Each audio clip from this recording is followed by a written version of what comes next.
After my mother, my old man is another child that's grown old. If dreams were lightning, thunder were desire, this old house would have burnt down a long time ago. Make me an angel that flies from Montgomery. Make me a poster from an old rodeo. Just give me one thing that I can hold on to. To believe in this living's just a hard way to go, yeah.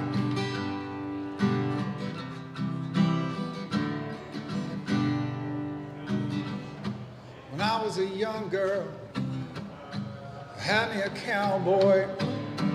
He weren't much to look at, just a free rambling man. But that was a long time.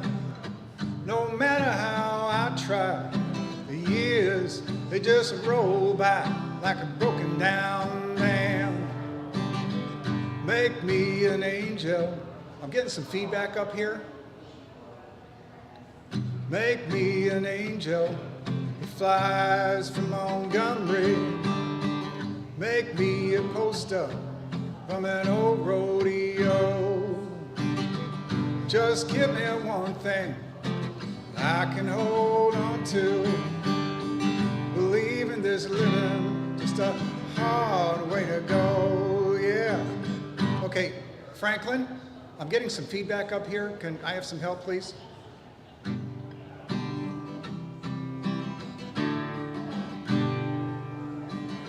There's flies in the kitchen, I can hear them, they're buzzing. And I ain't done nothing since I woke up today. How the hell can a person go to work in the morning, come home in the evening, have nothing to say? Make me an angel who flies from Montgomery. Make me a poster from an old rodeo. Just give me one thing I can hold on to believe in this living, just a hard way to go, yeah.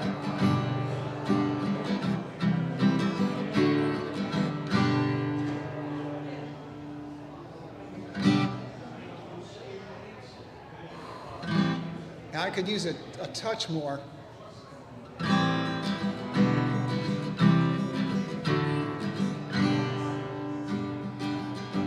Whoever you are, perfect. Whomever you love, however you came to be in this community, you are welcome here. You are welcome here.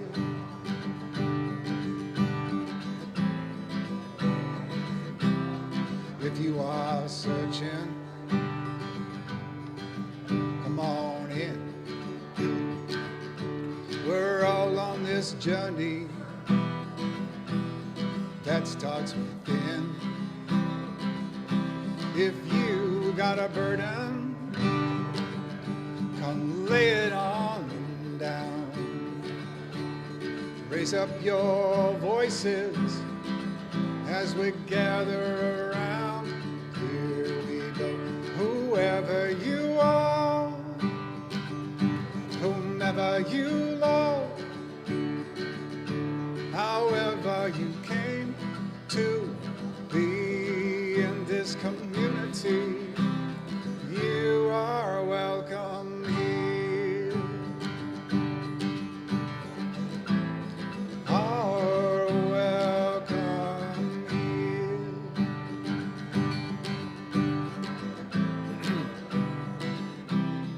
If you are joyful,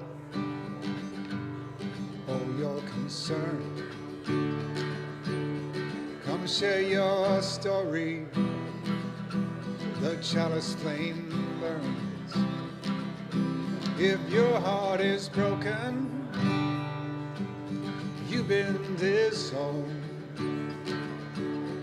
Come join our circle. Turn off your phones. Whoever you are, whomever you love, however you came to be in this community, you are welcome here. You are welcome here.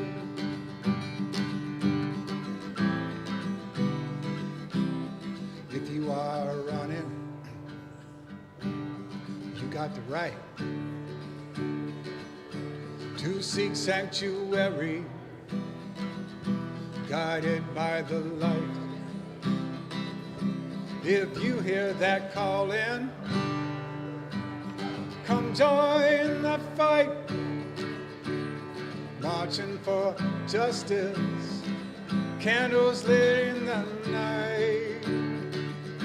Whoever you are, whomever you love, however you came to be in this community, you are welcome here. You are welcome here. You are welcome here.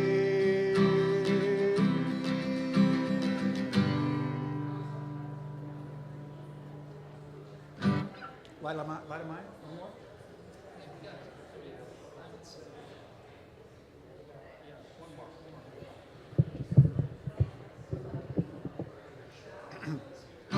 This little light of mine, I'm gonna let it shine.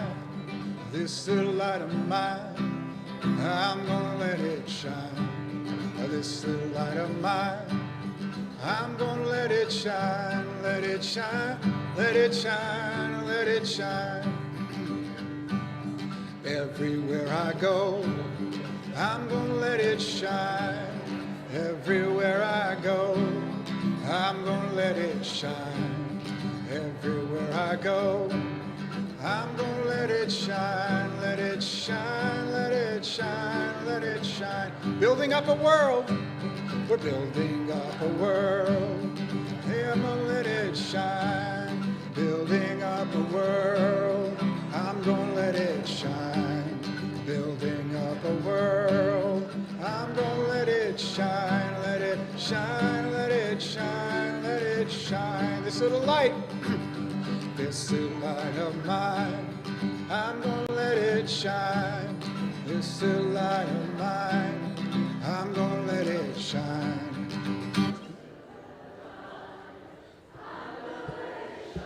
Let it shine, let it shine, let it shine. Ooh.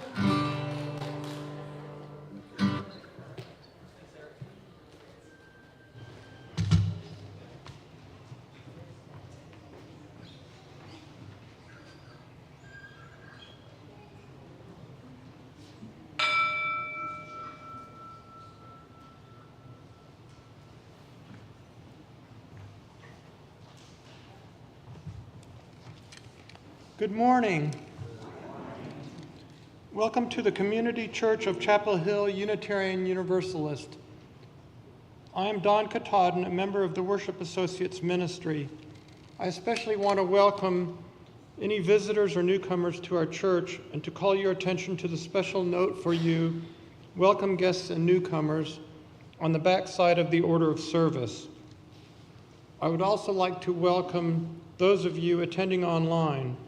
Lyrics to hymns and all elements of the service may be found on the screen, and a complete order of service, including this week's announcements, is available via the link in the Sunday morning email and on the church website. Our in-person Sunday social is held immediately following the service. Please turn off or silence any cell phones during our service to maintain a worshipful experience. Whoever you are, whomever you love, however you arrived at this beloved place, you are welcome here. I now invite Allison and Lois to tell us about Mountain Retreat and Learning Center.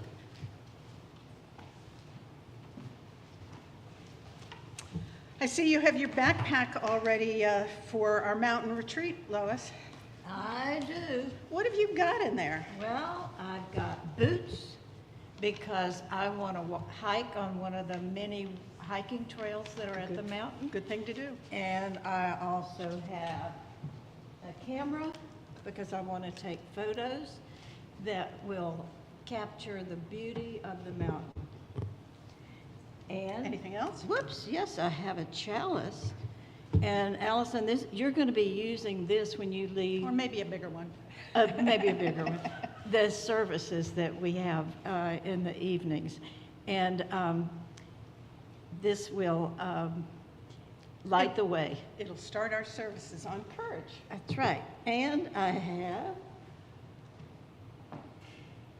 somewhere sunglasses because I like to sit on the deck of the lodge and look out at the beautiful Blue Ridge Mountains. It's absolutely gorgeous. It is gorgeous, but I'm looking forward to the nighttime because I like to climb up the tower and view the starry skies.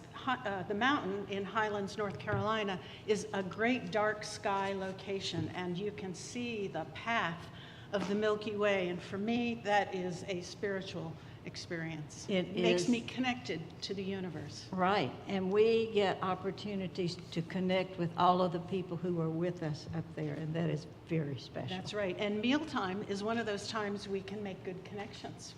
That's right, because the mountain accommodates special needs for any diets that you might have, and much of the food comes from the garden and the farm that's on the mountain property.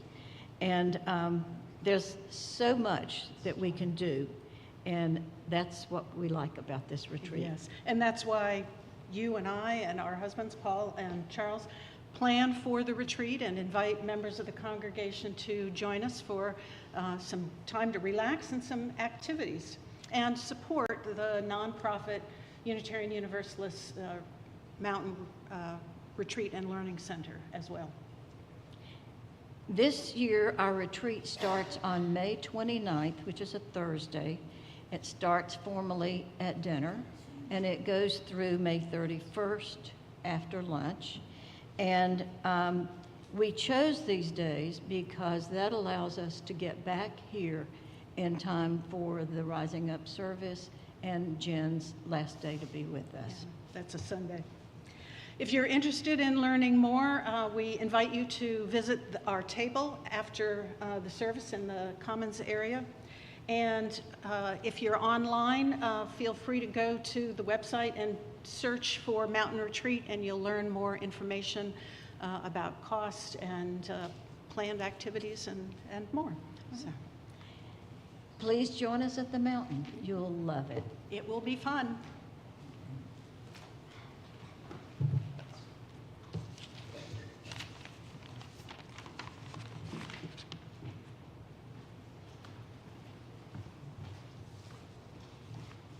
I'm Barb Chapman.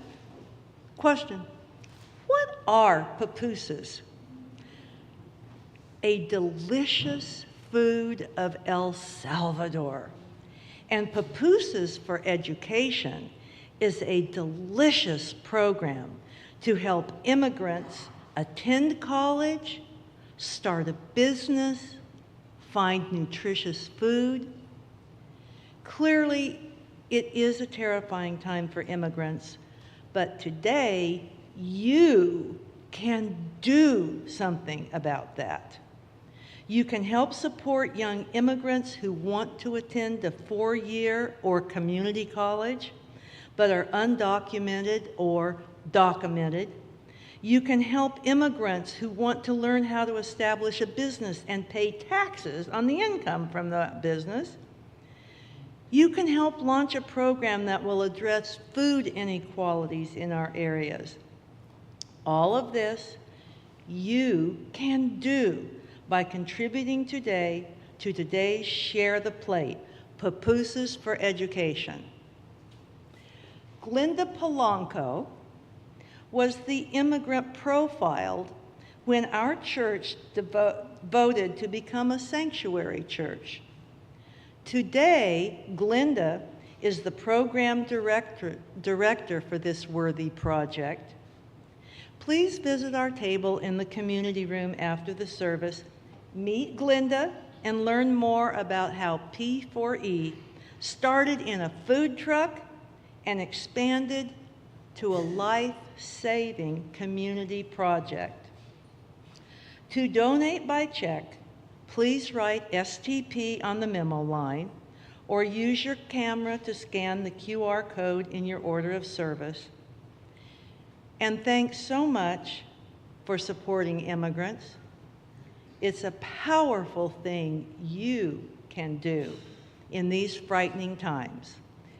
There will be no pupusas served today.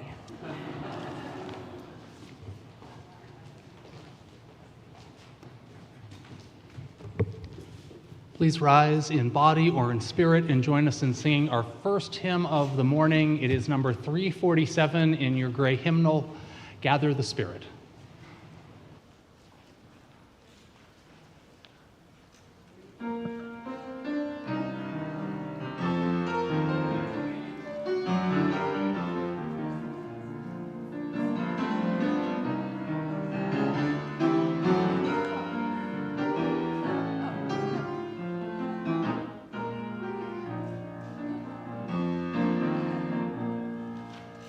Gather the Spirit, harvest of power.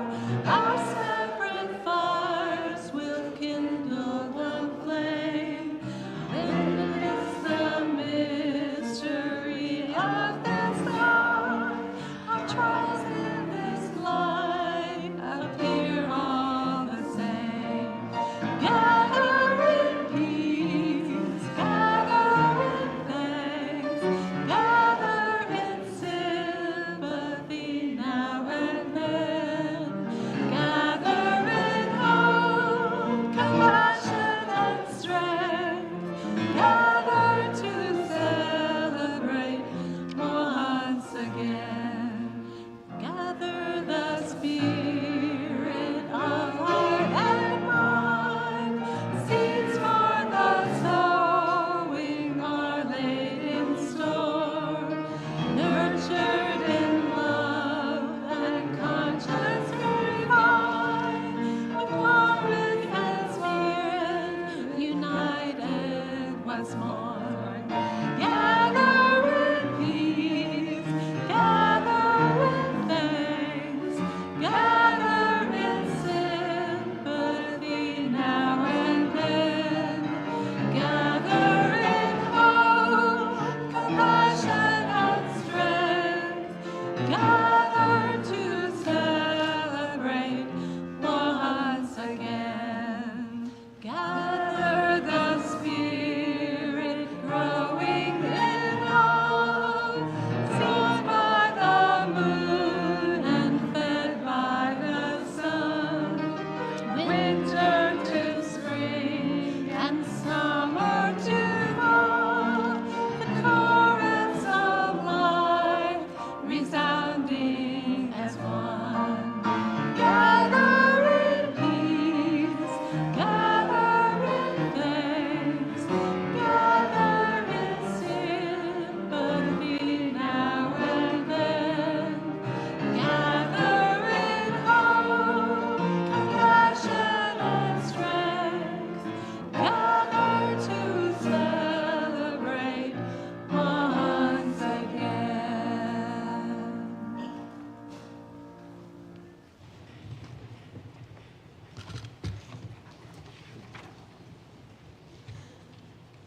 Come, let us worship together. The word worship, as far as we can tell, comes from Old English. It is a word that connects two words, One of those words is weorth, which means worth. And the other word is shepa, which means to shape or to form. We might think of worship then as shaping what has worth in our lives. We come together to do this, to be reminded of our deepest values, to repledge ourselves to our loftiest commitments, to figure out what is worthy of our efforts, to shape the lives of meaning and purpose. As Unitarian Universalists, we are not told what to worship. Instead, we are charged to shape our values and discover our highest good as individuals in community. In that spirit, come, let us worship together. Oh, I'm sorry. Let us shape worth together.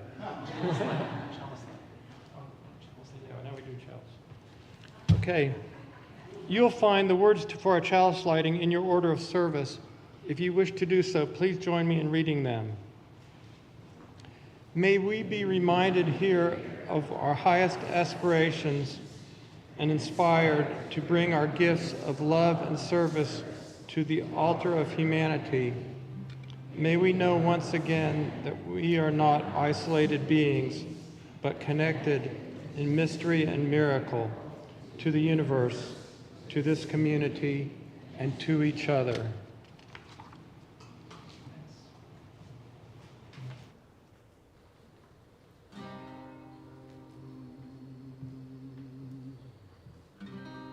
So where do we go? Do we go from here?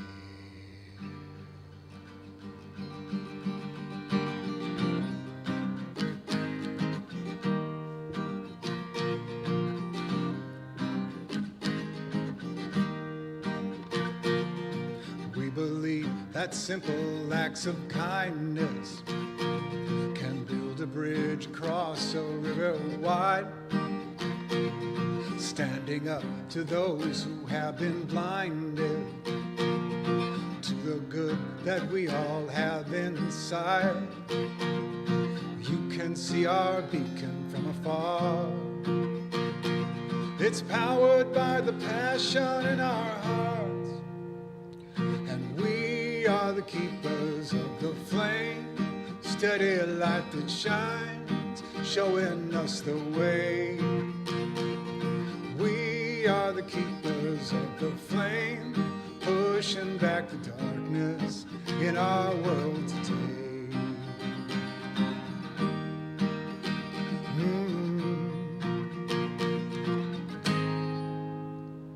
Now you can hear the spirit in our voices, rising up together in a choir. We won't put you down, scorn your choices. We will lift you up and take you higher. You can see our beacon from afar. It's powered by the passion in our hearts, and we are the keepers of the flame, steady light that shines, showing us the way.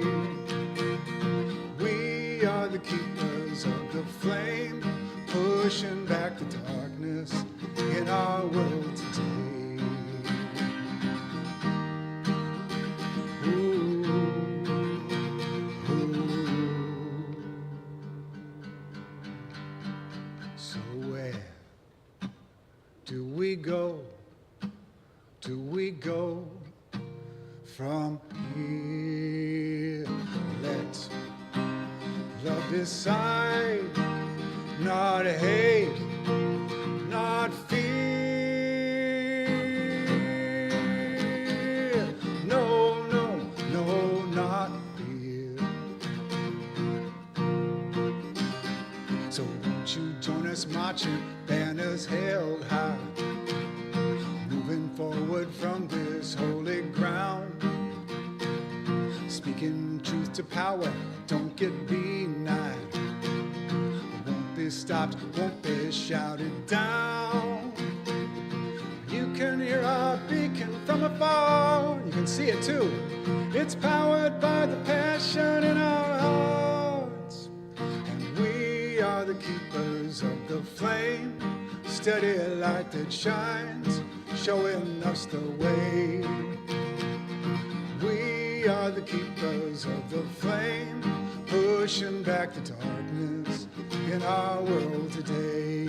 Pushing back the darkness in our world today. Pushing back the darkness in our world today.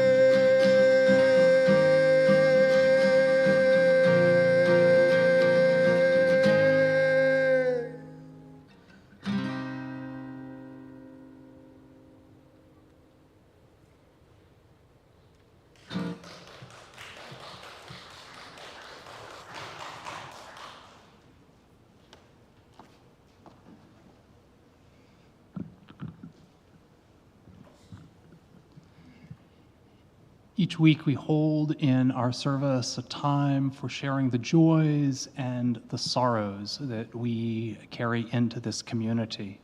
It's during this time, if you've come with either a significant personal joy or a significant sorrow, that you're invited to come forward, place a stone in the water bowl, say your name, and in a sentence, say your joy or your sorrow. Let us enter, or two. Sentence or two. Share your joy or your sorrow. Let us enter into this time of tenderness and trust. And Demia, lead us off.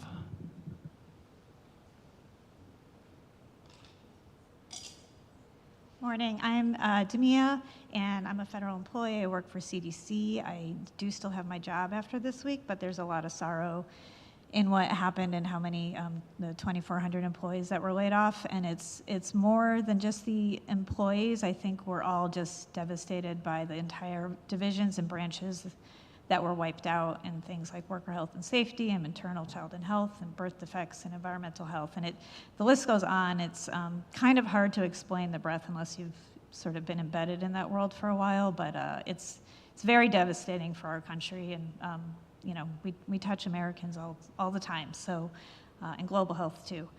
So just keep everybody in your thoughts, and hopefully some people get their jobs back in the end. I don't know, we'll see.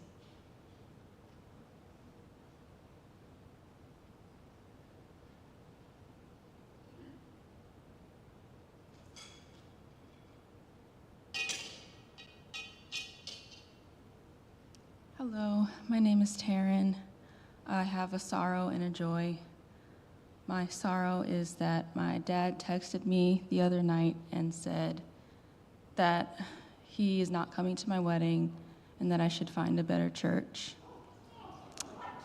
My joy is that I am not without support. A few months ago, I quit my job, and 5 women from this community have come to support me and help me find another job, and I start on Monday.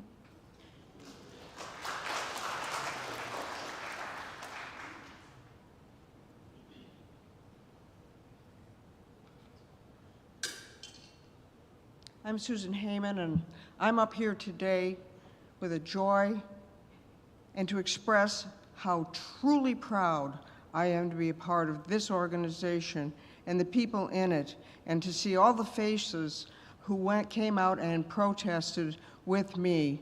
And I'm especially proud of the speech that Thom Belote gave.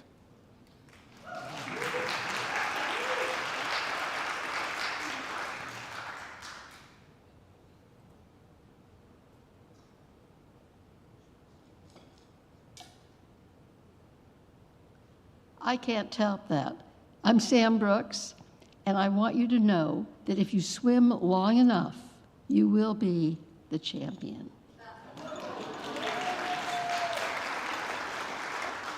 I have a mantra to my competitors. I may not outswim you, but I might outlive you.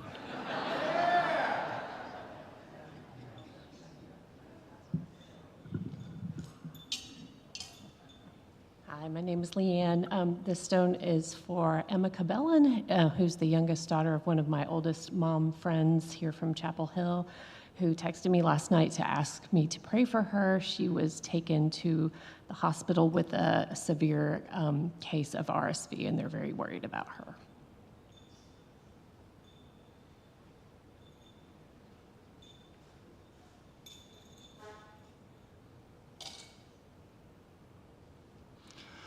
A final stone is placed for all of those joys and sorrows that we hold in our hearts that were not spoken this day.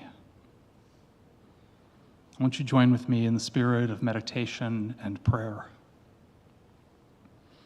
Your spirit of life and love, our care and our concern, our gladness and our fear reaches out for all of the joys and the sorrows that were spoken this morning. Our lives are interwoven, caught up in each other's stories, in each other's lives, in this community, this nation, this world. Within the largeness of our connections, may we seek to cultivate a deep love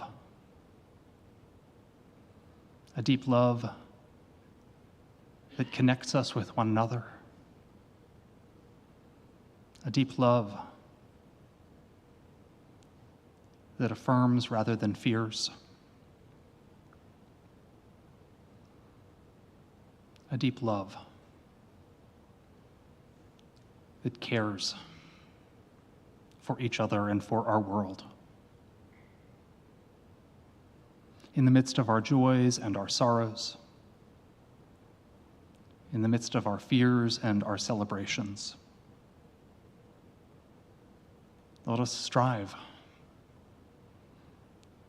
to love fully, to live boldly and worthily, and to hold each other in deepest compassion. As we connect with the prayers that were spoken and the prayers of our own hearts, indeed with the prayers of this world, let us hold a few moments of silence together.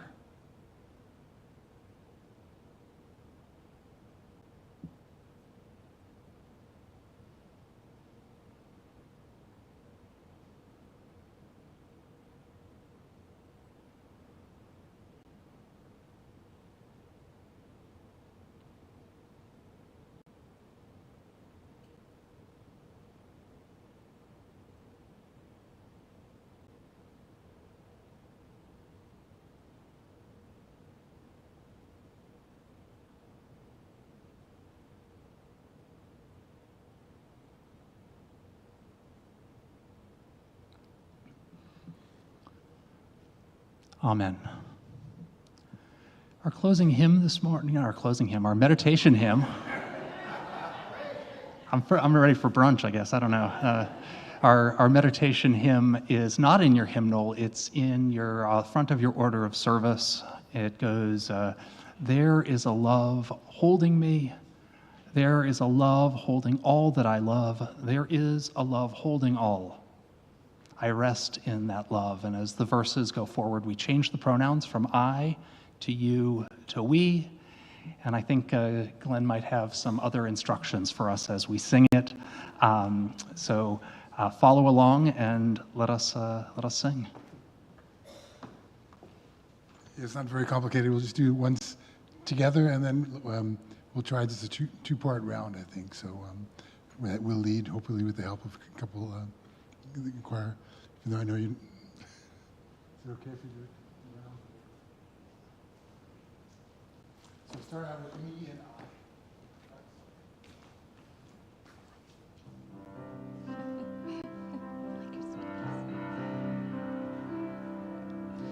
There is a love holding me. There is a love holding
What I'm about to read to you is from the book of Exodus, chapter 32, verse 1 through 6. When the people saw that Moses delayed to come down from the mountain, the people gathered around Aaron and said to him, "Come, make gods for us, who shall go before us. As for this Moses, the man who brought us up out of the land of Egypt, we do not know what has become of him." So Aaron said to them, "Take off the gold rings that are on the ears of your wives, your sons, and your daughters, and bring them to me." So all the people took off the gold rings from their ears and brought them to Aaron. He took these from them, formed them into a mold, and cast an image of a calf. And they said, "These are your gods, O Israel, who brought you up out of the land of Egypt." When Aaron saw this, he built an altar before it, and Aaron made a proclamation and said, "Tomorrow shall be a festival to the Lord." They rose early the next day and offered burnt offerings and brought sacrifices of well-being. And the people sat down to eat and drink and rose up in revelry.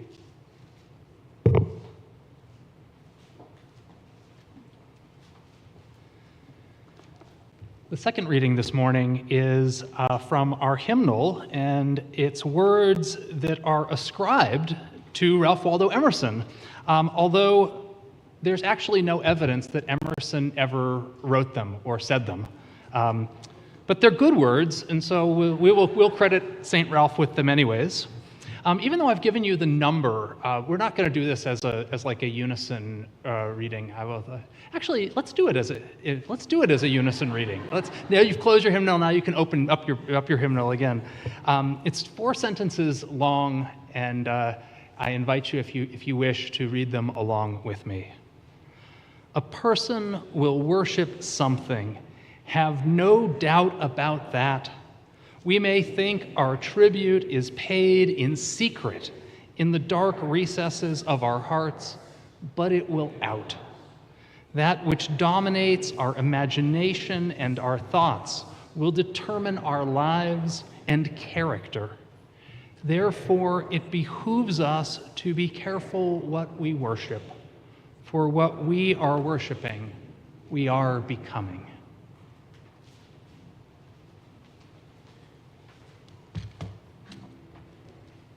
Freely have we received gifts that minister to our needs of body and spirit. Gladly we bring to our church and its wide concerns a portion of this bounty. If you wish to donate online, there is a QR code on the back of the order of service, and there is information on the church's website. Today, our generosity extends beyond our walls as we give to today's Share the Plate. And as Barb mentioned, remember you can donate online if you are writing a check for the Papooses for Education. Please write STP in the memo line. We will now receive the morning offering.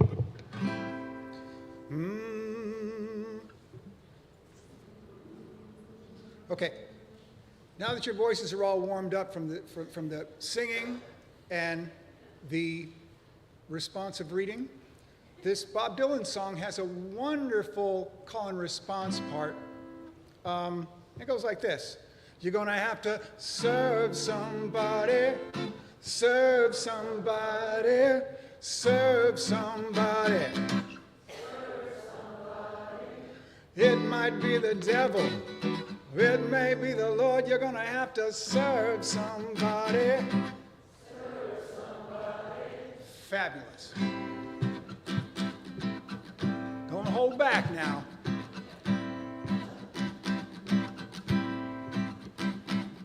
You may be ambassador to England or France. You might like to gamble. You might like to dance. You may be the heavyweight champion of the world. You may be a socialite with a long string of pearls. You're gonna have to serve somebody. Serve somebody. Serve somebody. Yeah, you might be the devil, or it may be the Lord. You're gonna have to serve somebody. You might be a rock and roller, a prancing on the stage, drugs at your command, women in a cage. You might be a businessman or some high-degree thief. They may call you doctor, they may call you chief, but you're gonna have to serve somebody. Serve somebody.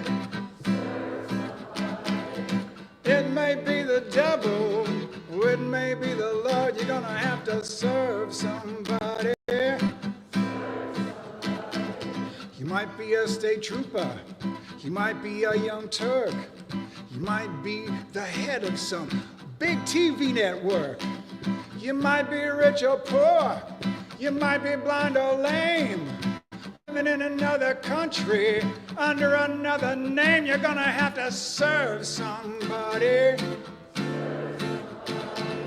Serve somebody. It may be the devil, it may be the Lord. You're gonna have to serve somebody. You might be a construction worker, working on a home. You might be living in a mansion, might be living in a dome. You may own guns, you may even own a tank. You might be the landlord, you might own the bank. You gotta serve somebody. Gotta serve somebody. It may be the devil, it may be the Lord. You're gonna have to serve somebody. It may be the devil, or it may be the Lord. You're gonna have to serve somebody.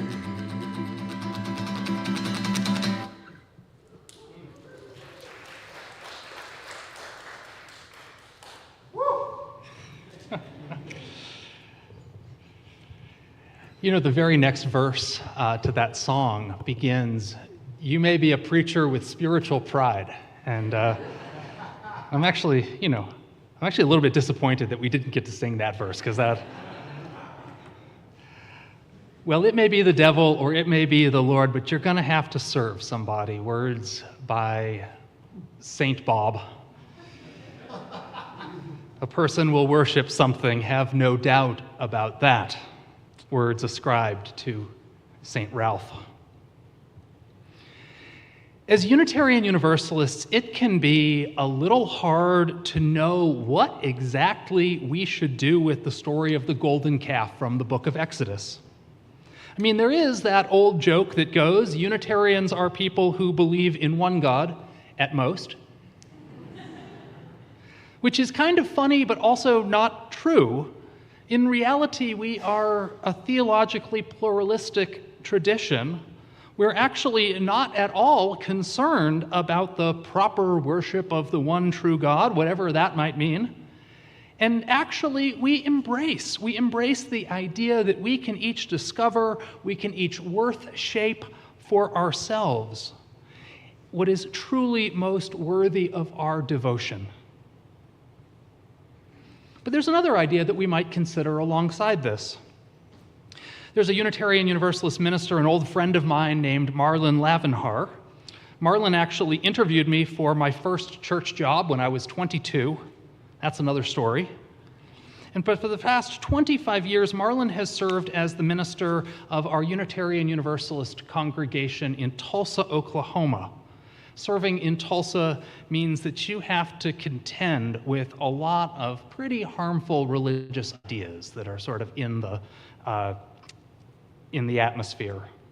So anyways, Marlon once preached a sermon called "Why Atheists Go to Church." In that sermon, he had this to say: "When people ask me how we have atheists in our church, I tell them that in our church we are much more concerned about idolatry than we are about atheism. That usually gets me an interesting look, and people's ears perk up," he writes. "I explain to them that idolatry is when someone worships something that is less than God or less than the ultimate good. Whenever someone devotes their life and best efforts to something smaller than what is of ultimate value, they are committing idolatry. He continues, you know people for whom money or power or prestige or fame and fortune have become the driving force and the highest good in their lives, even if they might claim otherwise. At this church, he writes, we offer better alternatives for what makes life valuable and meaningful.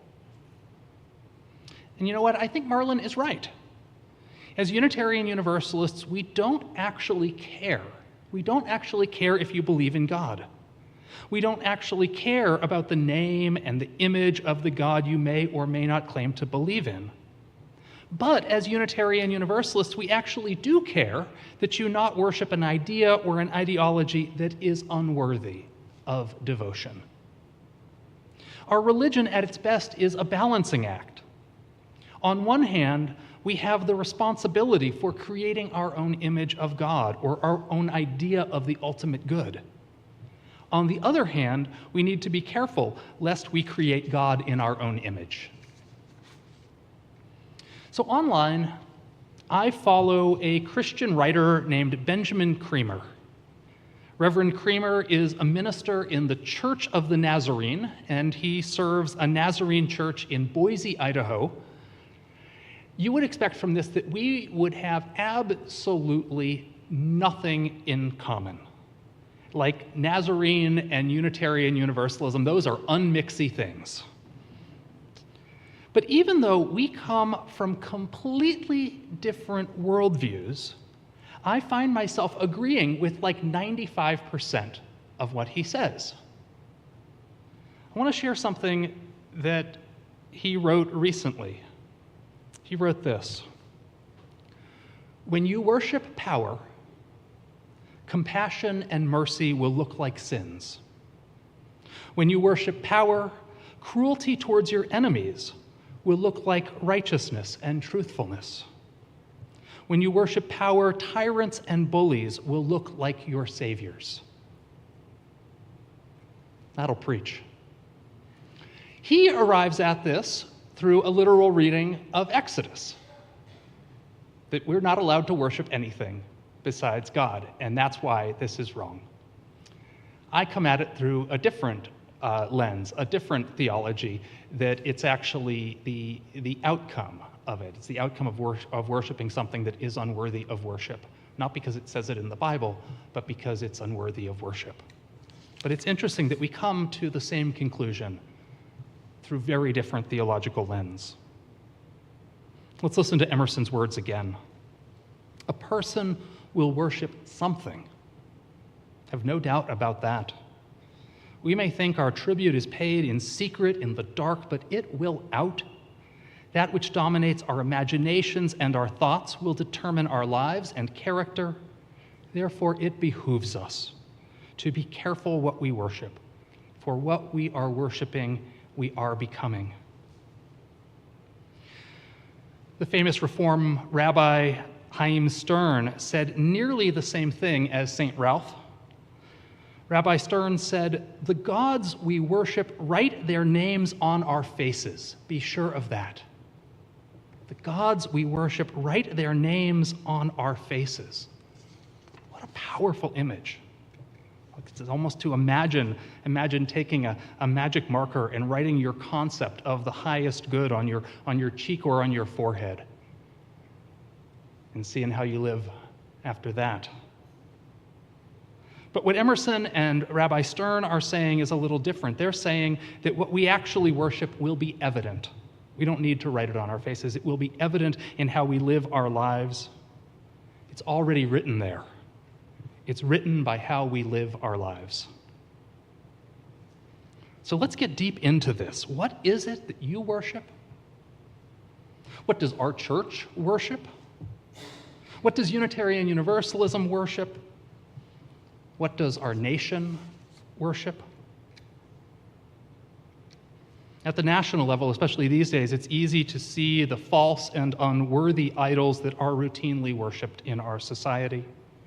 Power is worshipped, wealth is worshipped. There's also a narcissism, the worship of self. And as white Christian nationalism continues to rise in our country and in our world, there is for sure in that idolatry a worship of power, but also a worship of tribalism and identity and domination. It's easy, though, to point out the idolatries of others. It's necessary to do this, especially when idolatry is causing harm to us and the people we love. It's necessary, but it's actually not that hard to do. It's much harder to recognize and to admit to our own idolatries. Let's do that. Remember that idolatry is one of those scary religious words that you don't hear often in a Unitarian Universalist church. And it doesn't have anything to do. It doesn't have anything to do with fashioning a golden calf out of jewelry. Idolatry means putting something first that is unworthy of being first. And so I want to ask, and this is not rhetorical. We're not doing confession here. I don't want you to call back. I want you to ask, are there things in your life that you have worshiped in that sense that have been unworthy of your worship? It's a really personal question. And I want to go even a little further and ask, are there things that we worship as Unitarian Universalists that are in fact unworthy or less worthy of our worship? I'm really curious about what you think about that. I have a few ideas, but I don't think that they are exhaustive or even right sometimes. What are the things that we might worship that are less good than other things? Sometimes I wonder if there is a worship of comfort over the potential growth that comes from being challenged. As a minister, I try to walk that balance, that hard balance, that impossible balance between being a source of comfort and being a source of discomforting challenge that provokes, some growth. I think every minister struggles with that, and the balance is always hard to find. I feel sometimes that there is a worship of a lack of tension over the presence of justice. I get this from Martin Luther King. Martin Luther King called this an obnoxious peace. He actually preached a sermon right before the Montgomery bus boycott. His title of the sermon was, "When Peace Becomes Obnoxious." When peace becomes obnoxious. And in that sermon, King spoke of people preferring, idolatrously, a negative peace, which is the absence of tension, to a positive peace, which is the presence of justice. And so I wonder if there's times in our lives, in our congregation, in our society, when we've kind of accepted an obnoxious peace, not a just peace. Another idolatry that I want to name is the worship of image rather than authenticity. The worship of image rather than authenticity. Sometimes I can, or any of us can, get really caught up in worrying what other people think of us, worrying about how we are seen, rather than focusing at our core on who we are. So anyways, those are three possible idolatries. But this sermon is not complete. I actually want to hear your ideas on what are our idolatries. The other reason I bring this up is that our church right now, we are in what I call budget season. What that means is that this is the time of the year when I and the Board of Trustees and the Finance Committee are putting together our proposed budget for the coming church year. February and March were the annual pledge drive, and that's 96% wrapped up, and we're still getting through the rest of it. But now we focus on actually creating a budget on how to fund and make these decisions. I'm reminded by the Reverend William Barber, Bishop William Barber, who taught me that budgets are a moral document. That was his word. Budgets are a moral document. And when Barber said that, he was referring to the state budget or the national budget. But it's true, it scales up and down. A budget is a moral document, whether it's a national budget or a state budget or a church budget or a family budget. It's a moral budget up and down.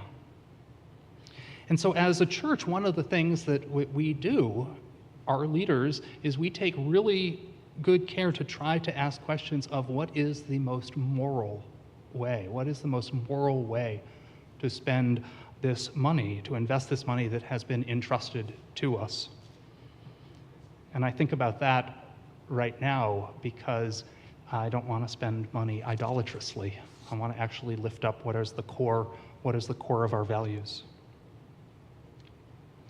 Yesterday, I had the opportunity to speak at the April 5th Hands Off rally held here in Chapel Hill down at Peace and Justice Plaza. I did not mince any words. And after I spoke, I was moving around, talking with different people, a lot of church members there. I think we had like 100 people from our church who were there yesterday, and plus people in Durham and Raleigh and Pittsburgh and up at Carroll Woods. Carroll Woods had one with 140 people on the side of Weaver Dairy Road. That's cool. So I was walking around, talking to people in town that I know, visiting with friends, when I spotted a young woman carrying a sign. And I was drawn to this sign because the sign that she was carrying around contained a Bible quote. Exodus 32. This is what was written on the sign.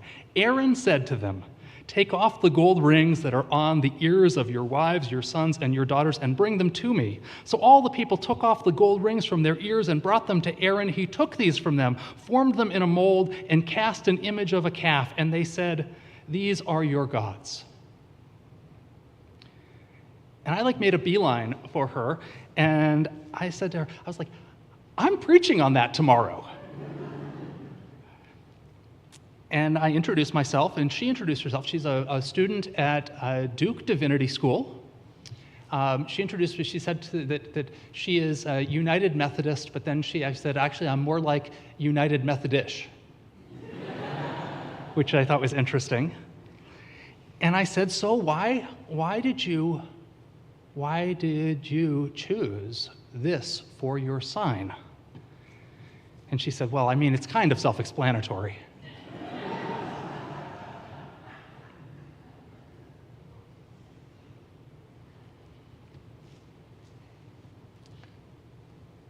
But it has to do with the worship of what is unworthy of worship, the worship of lesser things, and the diminishment of greater values and greater goods for lesser things. That'll preach. Amen. Our closing hymn this morning is number 34, Though I May Speak with Bravest Fire. And I invite us to rise in body or in spirit and to sing.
The words for extinguishing our chalice are in your order of service. Please join me in saying them if you wish to do so.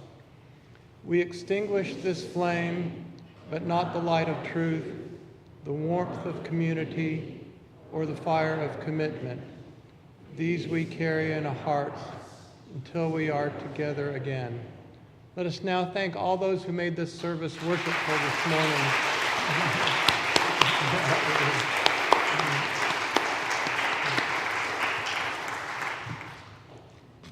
Please join in singing Shalom.